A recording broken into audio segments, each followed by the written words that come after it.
was a mistake. That was our fault, and we apologize for our mistake. The Iranian behavior was fantastic while we were here. We thank you very much for your hospitality and your assistance.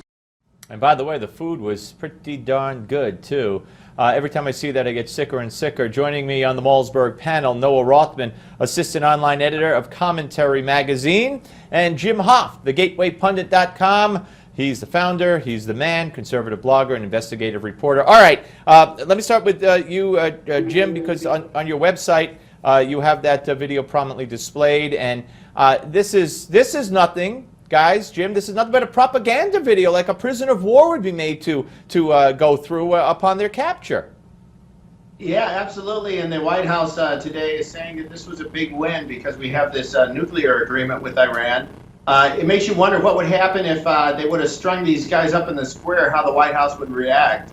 Noah, I mean, John Kerry insisted, or the State Department insists, Kerry did not apologize. But Kerry thanked Iran publicly. Thank you for letting them out so soon. Thank you for work. I mean, I'm sorry. There's something wrong here. Yeah, and the State Department is contemplating whether or not this violates the Geneva Conventions. You're not supposed to parade captives on national television and display them in that sort of fashion as they just did. And also, this isn't the only images they broadcast. They broadcast images of these individuals with their hands behind their head being imprisoned. So this is very much an act of aggression, if not something a little bit more serious. Yeah, and Jim, there's also a story that you guys have that Iran is warning that they have missiles targeting one of our warships, and that they're threatening war. They just never stop. It does never stop. But this was on the Iranian Fars News website, the official website of the Iranian regime, and they're talking about how there are just a couple steps from war with the U.S. It's very humiliating what happened here. Yeah, and Noah, I mean, I don't see any wrong that Iran could do that would that the White House or the State Department or the administration would react in the way you and I and maybe Jim would want them to react. I just don't see anything Iran could do. Neither do they, which is extraordinarily dangerous. There's absolutely nothing they can do to derail this agreement. They know it, and they're testing their luck to an extent that they could miscalculate in a way that would compel us to respond.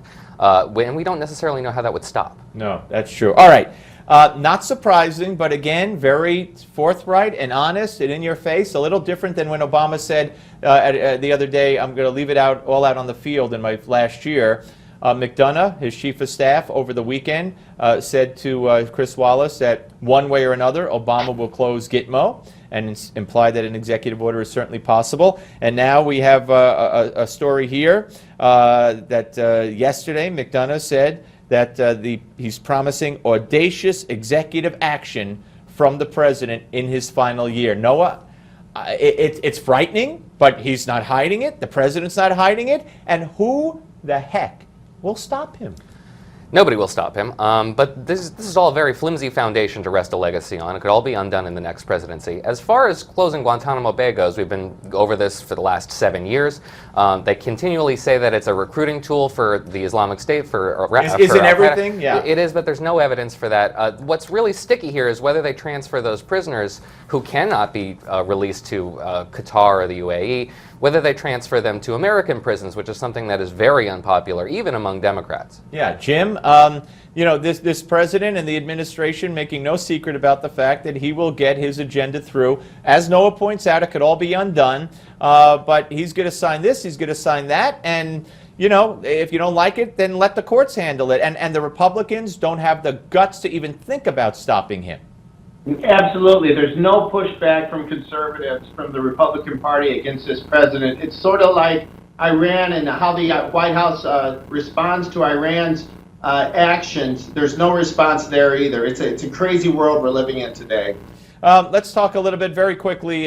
Nikki Haley going after Donald Trump. Noah, she admitted today Trump was one of the people she was talking about when it came to we shouldn't listen to the loudest voices, etc.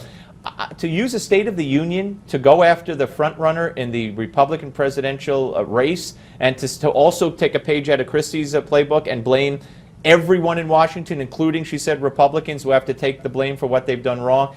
I just don't see it as appropriate in that forum. Well, I don't necessarily agree. I think that that speech was not directed at anybody other than Republican voters and potential Republican voters in 2016. If you expected a State of the Union response, you were disappointed, and yet every State of the Union response that Republicans have delivered in the Obama era has been disappointing. One of the reasons why we're not talking about a gaffe on her part is because she wasn't talking to Democrats. She was talking to Republicans and potential Republican voters, and I frankly do think it resonated. It spoke to a Republican anxiety, and it spoke to the electorate that they're trying to create to deliver a mandate to Republicans next year. She will not be on a Trump ticket, though. You can be assured of that. Jim, thank you very much. Noah, thank you very much. Up next, ladies and gentlemen, Gimme 5, and we'll talk a little bit more about Nikki Haley and President Obama and the differences between them.